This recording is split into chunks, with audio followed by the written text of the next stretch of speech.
to ignore.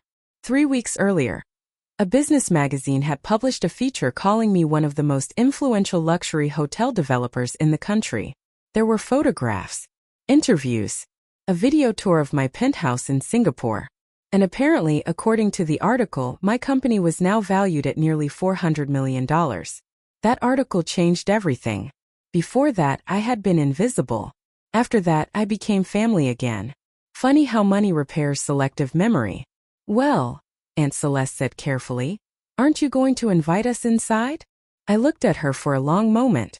This woman once told everyone I was selfish because I refused to lend money to my father after he gambled away another paycheck. She told relatives I was arrogant about leaving home.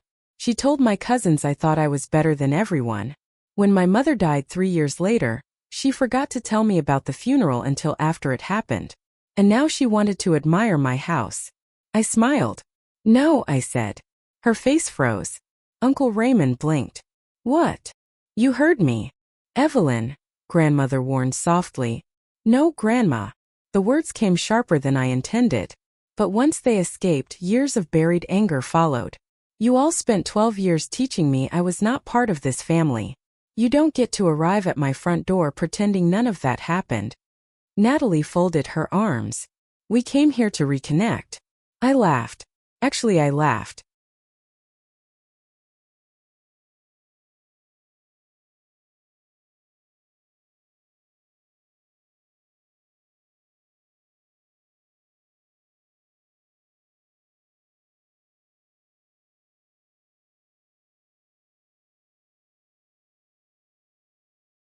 The first thing my aunt noticed was the gate. Not me. Not the house. Not the fact that she hadn't spoken to me in 12 years. Just the gate. Electric, she whispered to my cousin Natalie as their black SUV rolled slowly toward the front drive. Would you look at that? I stood on the stone steps of the house I had built from exhaustion, loneliness, and stubbornness while the evening wind curled around the gardens. The fountain lights shimmered across imported marble. Beyond the trees, the city glowed gold beneath the darkening sky. The security cameras had alerted me 10 minutes earlier. 3 cars. My uncle Raymond. My aunt Celeste. My cousin Natalie. My younger brother Daniel. Even my grandmother. The same people who had spent over a decade pretending I didn't exist. And now they were all here. At my house. The irony nearly made me laugh. 12 years ago, they would not even let me into theirs. Now they stood at my front entrance carrying expensive desserts and fake smiles. I crossed my arms while the front gate closed behind them with a quiet mechanical hum. No one spoke immediately. The silence was thick, awkward, and humiliating. Good. They deserved to feel every second of it. Aunt Celeste recovered first.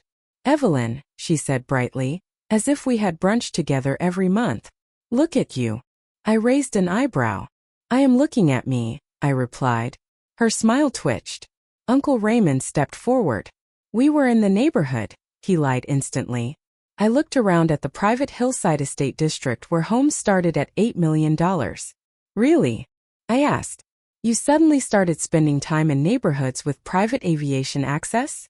Daniel avoided my eyes. That hurt more than the others. Because once upon a time he had been my favorite person in the world. When we were kids he used to follow me everywhere. When our parents fought, he climbed into my bed because he was scared.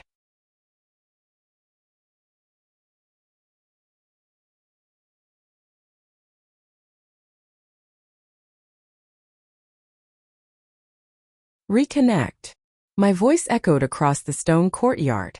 Natalie, you blocked me after I asked if you wanted coffee when your father was in the hospital. Her cheeks reddened. That was different. No, I said quietly. It wasn't. Daniel finally looked at me. Can we at least talk? For one terrible second I almost said yes. Because despite everything, a piece of me still missed him. Still remembered late-night cereal dinners and whispered childhood jokes and promises that we would always protect each other. But then I remembered something else. The wedding invitation. Or rather, the lack of one. 2 years earlier, Daniel had gotten married. Everyone in the family attended.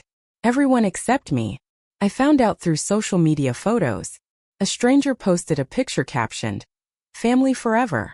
And my own brother stood smiling beneath it. I had stared at that photograph for almost an hour, not because I wanted to be there, but because I realized nobody had even noticed I was missing. That was the day something inside me finally died. I walked down the steps slowly. The lights from the house illuminated the driveway in warm gold. My family looked nervous now. Good again. I stopped a few feet away. Why are you really here? Nobody answered. That told me everything. Uncle Raymond cleared his throat. You know your grandmother's health hasn't been great. Ah, there it was. The emotional setup. The guilt strategy. Predictable. And? She wants the family together again. I looked at my grandmother. She wouldn't meet my eyes. Interesting. Did you know they were bringing you here tonight? I asked. She hesitated. Too long. No, she admitted quietly. Aunt Celeste sighed dramatically. Evelyn. Must everything become an interrogation?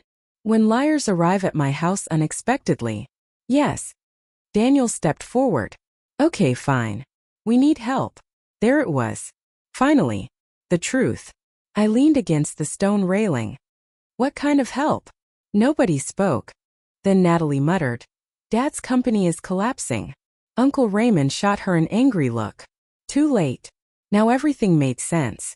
My uncle owned a regional construction business that had looked successful for years. But appearances meant everything in my family. Debt hidden beneath luxury cars. Loans hidden beneath designer clothes. Smiles hiding resentment. Love hiding conditions. How much? I asked. Raymond stiffened. That's not your concern. Then neither am I. I turned toward the house. Wait, Daniel said quickly. I paused. Please. His voice cracked slightly. That almost hurt worse. Because he sounded sincere. And sincerity from him felt dangerous. I looked back. You ignored me for 12 years, Daniel. Why should I listen now? He swallowed. Because I was wrong. The courtyard fell silent. Even the fountain seemed quieter. My brother lowered his eyes. I should have called you. I should have invited you to my wedding. I should have defended you when everyone talked about you. His voice shook. I know that now. Aunt Celeste looked uncomfortable. Raymond looked irritated. But Daniel kept speaking. You left because this family was toxic. He exhaled heavily. I was too weak to say it. I stared at him. Part of me wanted to scream. Another part wanted to cry. But after years of rebuilding yourself, emotions become dangerous things. You learn to lock them away. Because survival depends on it. You didn't come for me, I said softly. Daniel nodded once. No. At least he was honest. You came because you need money. Another nod. Yes. I looked toward the city lights. Funny. When I slept in my first office because I could not afford rent, nobody came. When I worked 3 jobs while finishing college at night, nobody came. When I got pneumonia at 24 and spent 4 days alone in a tiny apartment, nobody came. But success? Success always attracted relatives. I looked back at them. The people who once made me feel disposable. Now standing outside my home like nervous salespeople. And suddenly, I felt nothing. Not anger. Not revenge. Just distance. A vast emotional distance I had spent 12 years building brick by brick. I'll make you a deal, I said. Everyone straightened. Hope flashed across Raymond's face. That annoyed me immediately. You can come inside, I continued. But we are not discussing money tonight. Aunt Celeste forced another smile. Of course not. And before any conversation happens, I added, every single one of you is going to tell the truth for once. Nobody moved. Starting with this, I said quietly, why did this family really cut me off after I left home? The silence that followed was not awkward anymore. It was guilty. And for the first time in 12 years. They had nowhere left to hide. Chapter 2. The daughter who left the living room intimidated them. I noticed immediately. My family tried not to stare at the 20-foot windows overlooking the city skyline, the grand piano near the fireplace, or the suspended glass staircase spiraling toward the upper floors. But they stared anyway. People who spent years dismissing your dreams become deeply uncomfortable when those dreams become real. I watched them settle awkwardly onto the cream-colored sofas while house staff quietly brought tea and water. Natalie nearly choked when she realized I had staff. Good. Aunt Celeste smiled too brightly at everyone, trying desperately to reclaim social control. Grandmother sat silently beside the fire. Daniel kept looking around like he had entered another universe. Maybe he had. Because the girl they remembered no longer existed. The old Evelyn would have rushed to please everyone. She would have apologized for tension she did not create. She would have begged for love. This version did not. I remained standing. So, I said calmly, who wants to explain why I became the family villain? Nobody answered. Raymond finally sighed. You always exaggerate things. I smiled coldly. Excellent beginning. Daniel rubbed his forehead. Dad? No, Raymond snapped. I'm tired of pretending she was some innocent victim. She abandoned the family. There it was. The old narrative. Reliable as ever. I walked slowly toward the fireplace. I abandoned the family? Your father was struggling, Raymond said. Your mother was overwhelmed. And instead of helping, you left. I stared at him, then laughed softly. That's fascinating. His jaw tightened. What's fascinating?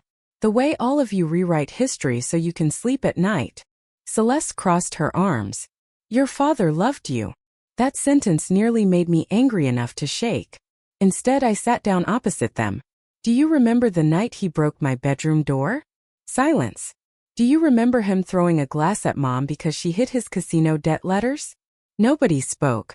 Do you remember him stealing my college savings account? Daniel lowered his eyes. He remembered. Of course he remembered. He was there. The room became smaller somehow. Heavier. You all called me selfish for leaving, I continued. But none of you mentioned why I left. Grandmother finally spoke. Your father had problems. No, I said sharply. He had choices. Her expression tightened. In our family, accountability was considered cruelty, especially for men. My father gambled away mortgage payments? Stress. He screamed at my mother? Pressure. He stole from me? Desperation. But when I left to protect myself, disloyalty. That was how families like ours survived. By sacrificing one person to preserve the illusion. And I had been the sacrifice. Aunt Celeste leaned forward. We all suffered, Evelyn. Did you? My voice was dangerously calm now. Because from where I stood, everyone else kept getting invited to Christmas dinners. Nobody looked at me. You know what the hardest part was? I asked quietly. Daniel looked up slowly. It wasn't leaving home. It wasn't struggling financially. It wasn't even loneliness. I paused. It was realizing how easy it was for all of you to erase me. The fire crackled softly. Grandmother gripped her cane tighter. I remembered every birthday forgotten. Every family vacation photo where I vanished. Every wedding invitation never sent. Every rumor spread about me being arrogant or unstable or ungrateful. First I fought it. I called. Texted. Sent holiday cards. Nobody answered consistently. Eventually, self-respect becomes more important than access. So I stopped. And once I stopped chasing them, they stopped pretending. Daniel exhaled slowly. You're right. Raymond glared at him. Don't start this nonsense. It's not nonsense, Daniel said quietly. That surprised everyone. Especially me. My younger brother had spent most of his life avoiding conflict. Watching him challenge Raymond felt almost unreal. We treated her terribly, Daniel continued. All of us did. Celeste shook her head. You were a child. No, he replied. I was a coward. The honesty in his voice unsettled me, because it sounded genuine. And genuine remorse is harder to hate. Natalie suddenly spoke. Do you know what everyone said after you left? I looked at her. That you thought you were too good for us. I smiled faintly. And what did you say? She hesitated. Nothing. Exactly. Natalie looked away. When we were teenagers, we had once been inseparable. Then adulthood arrived. And with it came hierarchy. My family worshipped conformity. The moment I rejected the family system, everyone had to choose sides. Most chose comfort. I understood that now. Understanding did not erase damage. But it explained it. Grandmother looked around the room. This family has too much bitterness. I nearly laughed again. Bitterness. Such a convenient word. People loved calling wounded people bitter. It allowed them to avoid discussing the wound itself. Do you know what bitterness actually is? I asked softly. Nobody answered. It's grief that never received acknowledgement. Silence. Outside, rain began tapping softly against the windows. The city lights blurred beneath the storm. I suddenly felt exhausted. Not physically, emotionally, because confronting the past required reopening rooms inside yourself that you spent years locking shut. Daniel leaned forward. I really am sorry. I studied him carefully. His hair was thinner now. Tiny lines framed his eyes. Marriage and responsibility had aged him faster than expected. He looked tired. Not fake tired. Life tired. Why now? I asked. He swallowed. Because I saw the article about you. He shook his head slightly. And I realized I knew nothing about your life anymore. That answer hurt unexpectedly. Because beneath everything else, there was sadness. 12 years. 12 years of birthdays. Losses. Successes. Failures. Silence. An entire relationship buried alive. You could have called any time, I said. I know. You didn't. I know. The simplicity of that nearly broke me more than excuses would have. No defensiveness. No manipulation. Just truth. Raymond stood abruptly. This is pointless. We didn't come here for therapy. There it was again. The real agenda pushing through. I looked up slowly. Then leave. His expression hardened. Excuse me. If honesty inconveniences you, the door is behind you. Celeste whispered sharply. Raymond, sit down. He ignored her. You think money makes you powerful now? I met his stare calmly. No. Surviving you people did that. The room froze. Daniel closed his eyes briefly. Grandmother looked suddenly ancient. Raymond's face darkened. For a moment I saw my father in him. Same pride. Same fragile ego. Same fury whenever accountability appeared. You always blamed everyone else, he said. I stood slowly. No, I replied. I simply stopped blaming myself for what this family did. That landed hard. Even Celeste looked shaken. Because deep down they all knew. Families built on denial can survive many things. But they cannot survive truth spoken out loud. The storm outside intensified. Rain streaked the massive windows while thunder rolled across the hills. And suddenly, for the first time in years, nobody in the room could pretend anymore. Chapter 3. The night I left home, I was 19 years old when I realized love could become a weapon. Not romantic love. Family love. The kind that arrives attached to obedience. The kind that disappears the moment you refuse to suffer quietly. The memory returned vividly while rain hammered against the windows of my luxury home. Funny how trauma ignores time. One sound. One smell. One sentence. And suddenly you are young again. Scared again. Trapped again. Daniel looked at me carefully. You're thinking about that night, aren't you? I nodded once. Nobody else spoke. Because everyone remembered that night. Even if they pretended otherwise. My father came home drunk. Again. But this time was worse. I had just received my university acceptance letter. Full academic scholarship. Business program. Out of state. The happiest day of my life. I remember holding the envelope with shaking hands while Mom cried tears of relief. For one beautiful hour we imagined escape. Then my father arrived. He smelled like whiskey and cigarettes and failure. He read the letter silently. Then he laughed. Not proudly. Cruelly. You think you're leaving? I still remember the exact fear in my stomach. Because children from unstable homes learn emotional weather patterns. And I knew immediately that danger had entered the room. Mom tried calming him. Huge mistake. She earned this, Mom said softly. Wrong sentence. Wrong tone. Wrong moment. He exploded. He screamed that I thought I was smarter than everyone. That I was abandoning the family. That educated woman became arrogant. Then he admitted something none of us expected. He had emptied my college savings months earlier. Gone. Every dollar. Casino debt. I remember staring at him, unable to process the words. 10 years. 10 years of birthday money. Summer jobs. Scholarship awards. Savings. Gone.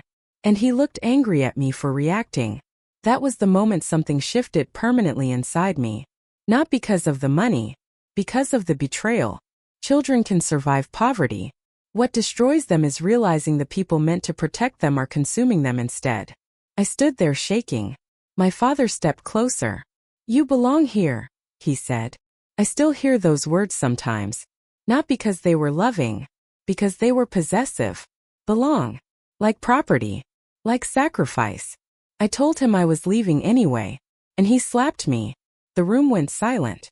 Mom screamed. Daniel cried. And my father looked shocked. Not guilty.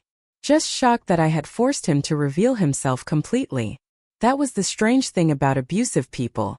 They often consider their own behavior less disturbing than your refusal to tolerate it.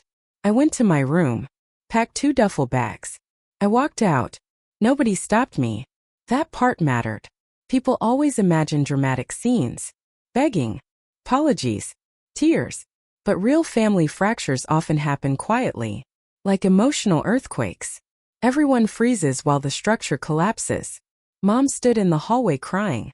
Daniel hugged me so tightly I could barely breathe. And my father sat in the kitchen drinking whiskey like nothing happened. I looked at him one last time before leaving. He never looked back. Outside, rain poured across the driveway. Just like tonight. I remember standing at the bus station soaked and terrified. 19 years old. $200. No apartment. No support. No plan beyond survival. People romanticize independence. They imagine freedom feels empowering immediately. Doesn't. First it feels like grief. I slept in a women's shelter for 6 days. Then I found a tiny apartment above a laundromat with mold in the bathroom and broken heating. I worked mornings at a diner. Evenings at a bookstore. Night classes twice a week. I was exhausted constantly. But there was one incredible difference. Nobody screamed at me. Nobody monitored my choices. Nobody stole from me. Peace felt unfamiliar. Lonely. But sacred. I looked around my living room now. The expensive furniture. The art. The silence. The security. Every beautiful thing in this house represented something deeper than wealth. Safety. That was the luxury I had really built. Not marble. Not architecture. Safety. Grandmother spoke softly. Your father regretted many things before he died. I stared at the fire. Did he regret losing me? She hesitated. That hesitation answered everything. Interesting. Even dead, some people choose pride. A strange emptiness moved through me. I used to imagine hearing apologies would heal something. But eventually you realize closure is not something others hand you. It is something you build yourself. Daniel leaned back heavily. After you left, everything got worse. I looked at him. How? Because you weren't there anymore. His eyes looked distant now. You protected everyone more than we realized. That sentence settled heavily inside me. Children from dysfunctional families often become emotional shields. Caretakers. Fixers. Peacemakers. We absorb chaos to keep others safe. Then one day we leave. And the family suddenly feels the full weight of the dysfunction they ignored. Natalie nodded slowly. It's true. Once you were gone, all the attention shifted. She swallowed awkwardly. It wasn't fun anymore when there was nobody left to blame. The honesty surprised me. Maybe adulthood had damaged them too. Maybe suffering eventually strips performance away. Or maybe they simply needed something badly enough to become truthful. Either way, the atmosphere had changed. Less defensive. More fragile. Grandmother looked around my house again. Your mother would have loved this place. That finally cracked something in me. Because despite everything, I miss her every day. Mom was not innocent. She enabled my father constantly. Excused him. Protected him. Stayed. But she also loved me. In broken ways. Tired ways. Fearful ways. I used to resent her deeply. Now I mostly felt sad. Some women disappear inside survival. And by the time they realize it, they no longer know how to leave. I looked toward the rain-dark windows. When she died, I asked quietly, why didn't anyone call me sooner? The room froze again. Daniel looked devastated immediately. Celeste closed her eyes. And suddenly, I knew. There are moments when truth enters a room before words do. I stood slowly. What happened? Nobody answered. My heartbeat became louder. Daniel. He looked sick. Tell me the truth. And when my brother finally spoke, everything I thought I knew about those missing years changed forever. Chapter 4.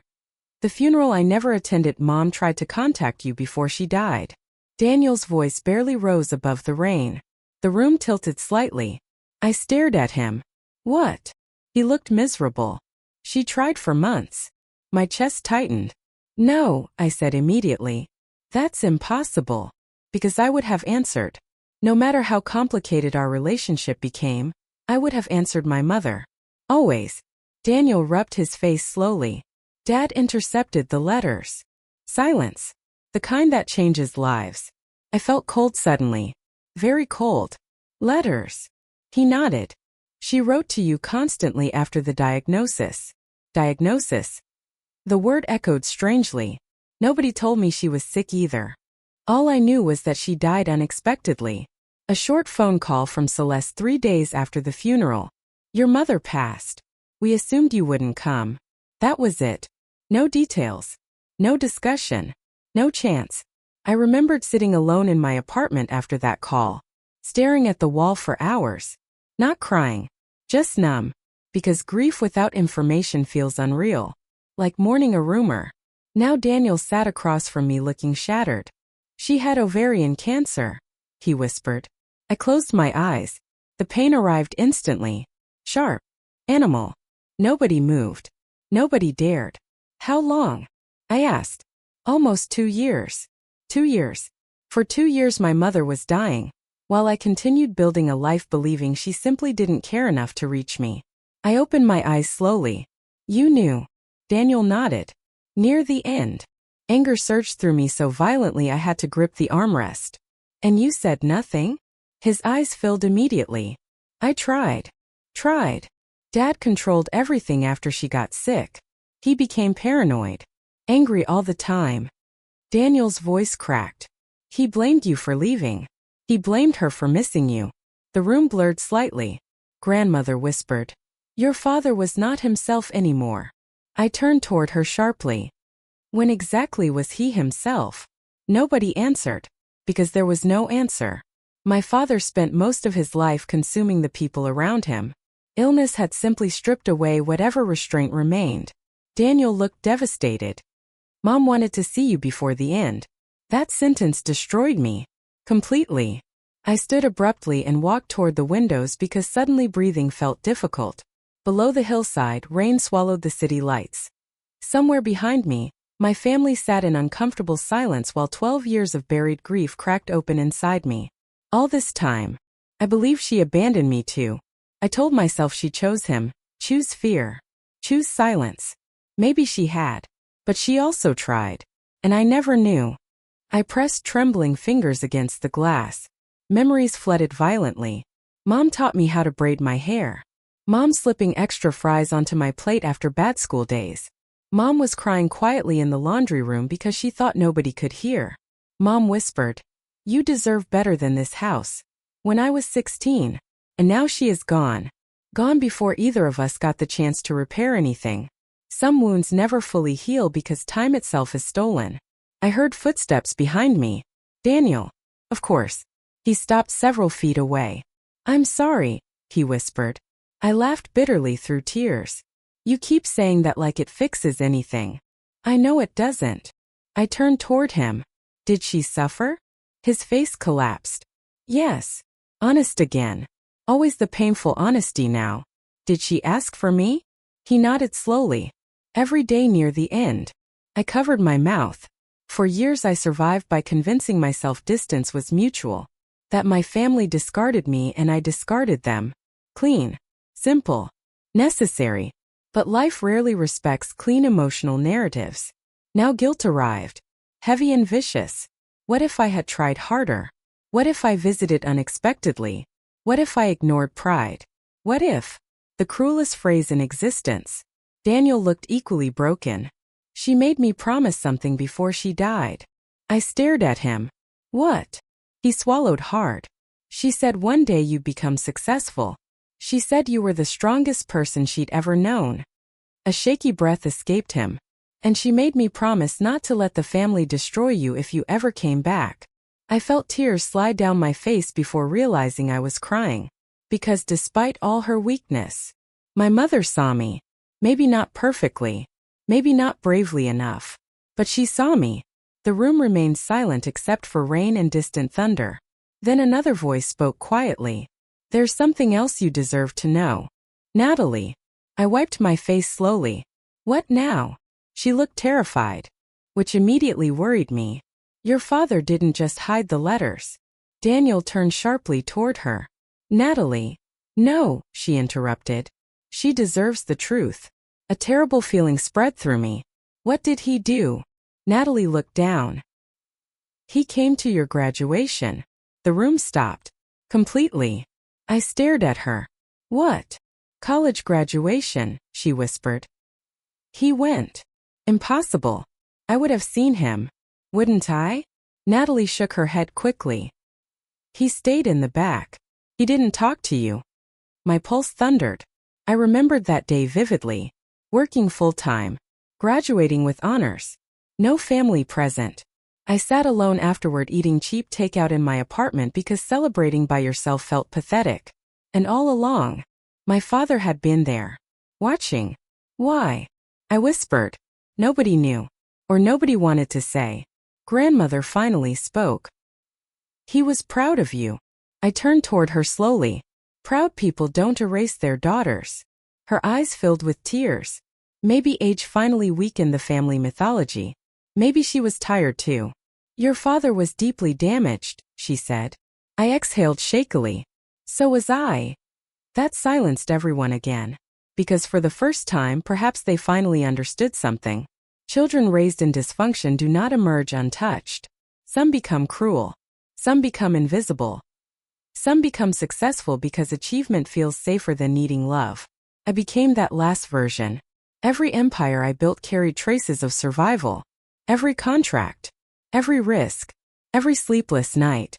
I was never chasing luxury. I was chasing enough security that nobody could ever trap me again. And somehow, I had done it. But standing there in my beautiful house, surrounded by the ghosts of family and grief and unfinished conversations, I suddenly realized success had not protected me from mourning. Not even close. Chapter 5. Success is a lonely room after midnight. The storm softened. Most of the family had fallen quiet. Even Raymond stopped arguing. Trauma has a strange effect on wealthy rooms. Eventually, nobody cares about appearances anymore.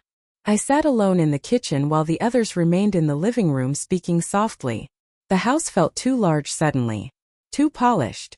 Luxury magnifies loneliness if you are not careful. People never talk about that part. They imagine success solves emotional hunger. Doesn't. It simply gives you prettier places to feel empty. I stared at the city through the kitchen windows while memories drifted through me. My first promotion. My first business failure. The years I survived entirely on caffeine and ambition. The panic attacks nobody knew about. The nights I sat alone in expensive hotel suites wondering why achievement still felt temporary. When you grow up emotionally abandoned, success becomes addictive. Because achievement creates measurable value. And measurable value feels safer than love. Love can disappear. Results cannot. Or at least that is what I told myself. A quiet voice interrupted my thoughts.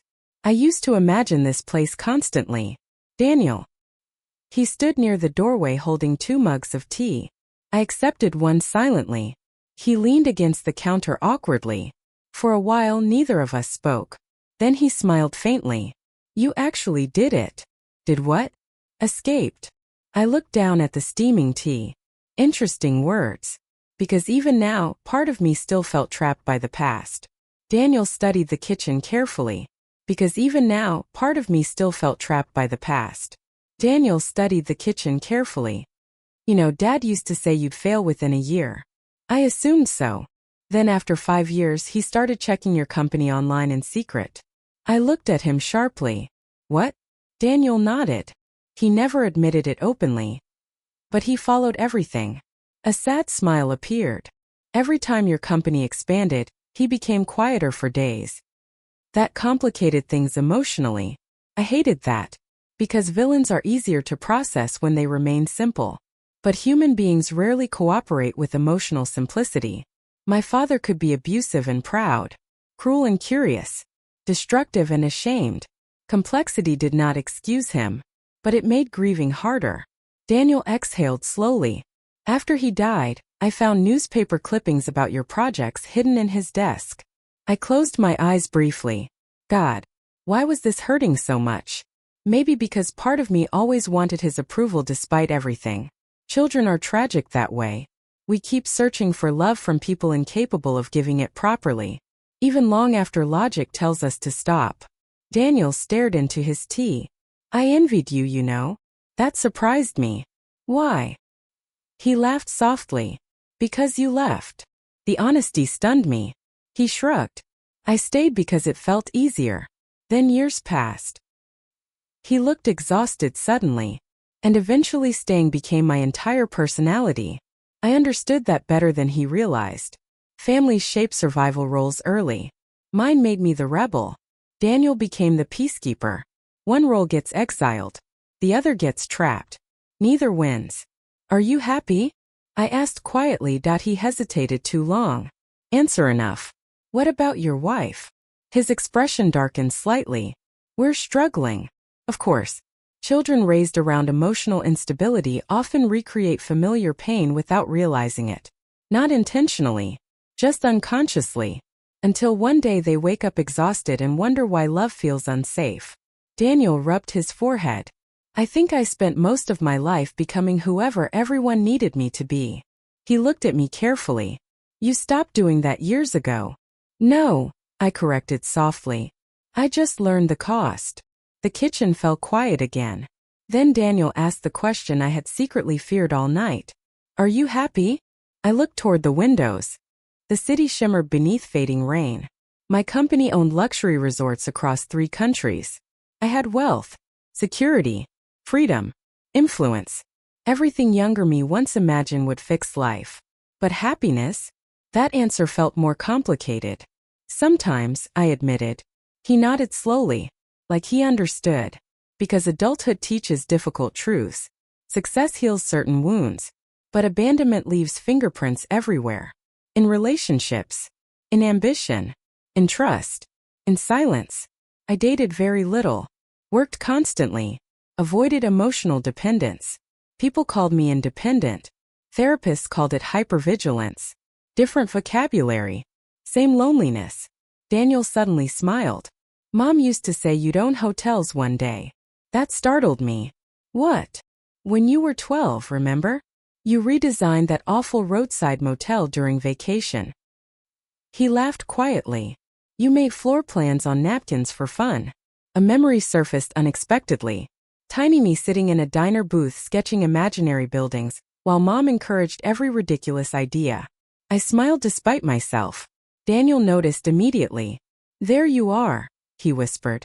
The sentence hit strangely, because somewhere along the way, survival transformed me into someone harder, more controlled, more distant. Necessary changes, but it still changes.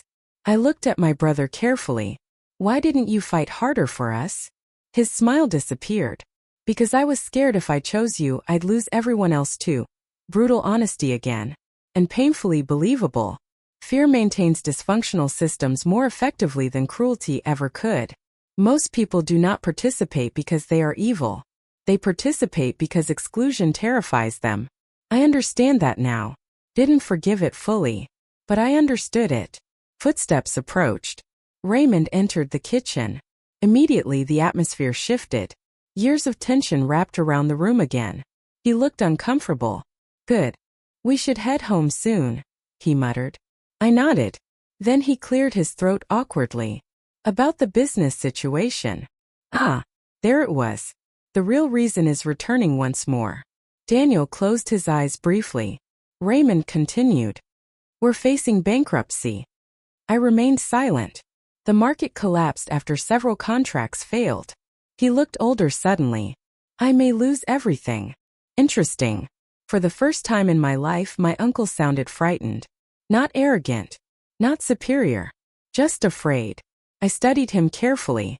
This was the man who once called me irresponsible for pursuing business instead of marriage. The man who mocked my first startup attempt publicly at Christmas dinner. Now he stood inside my kitchen asking indirectly for rescue. Life possessed an incredible sense of irony. Why me? I asked quietly. He looked genuinely confused. Because you can help. That answer revealed everything. Not because you missed me. Not because you regret anything. Because I became useful. And suddenly I understood something clearly. Family was never the real issue. Conditional value was. People who only acknowledge your existence when you provide something are not reconnecting. They are negotiating. I set down my tea slowly. I'll think about it, I said. Raymond relaxed immediately. Too quickly. That annoyed me again. But understand this carefully, I continued. Money cannot repair what happened here. His expression hardened slightly. Nobody said it could. No. But part of him hoped it would. Because transactional people often believe every relationship eventually becomes a transaction. They cannot imagine love existing without leverage. And perhaps that was the saddest inheritance our family carried. Not anger. Not dysfunctional. The inability to believe we deserved unconditional care. Outside, the rain finally stopped. And somewhere in the silence afterward, I realized the night was far from over. Because some truths take years to surface. And my family still carried more secrets than apologies. 6 months later, the family gathered again. This time, nobody arrived pretending the past never happened. That mattered. Healing is not forgetting. It is remembering honestly without allowing pain to control every future decision. The house looked different in daylight. Warmer somehow. Less like a fortress. More like a home. Daniel stood near the terrace helping staff arrange flowers while Natalie argued with the caterer about music. Grandmother sat beneath the garden trees watching everything quietly. Even Raymond looks softer these days. Failure humbled him in ways success never could. I had not rescued his company completely, but I helped restructure enough to prevent disaster. Not because he deserved it. Because I deserved the freedom of choosing generosity without surrendering boundaries. That distinction changed everything. The front gate opened. For one strange second, I remembered the first night they arrived unexpectedly. The anger. The bitterness. The grief. All still real. But no longer ruling me. Daniel walked toward me holding 2 glasses of champagne. You nervous? He asked. A little. He smiled. Mom would be proud of you. I looked across the gardens toward the skyline beyond. Maybe. Or maybe she would simply be relieved. Relieved that despite everything I survived. That I built a life from ruins. That the daughter nobody protected eventually learned how to protect herself. And perhaps that was the real victory. Not the luxury house. Not the money. Not the success. But the fact that after 12 years of rejection, I no longer needed anyone's invitation to belong somewhere. I belonged to myself. And for the first time in my life, that was enough.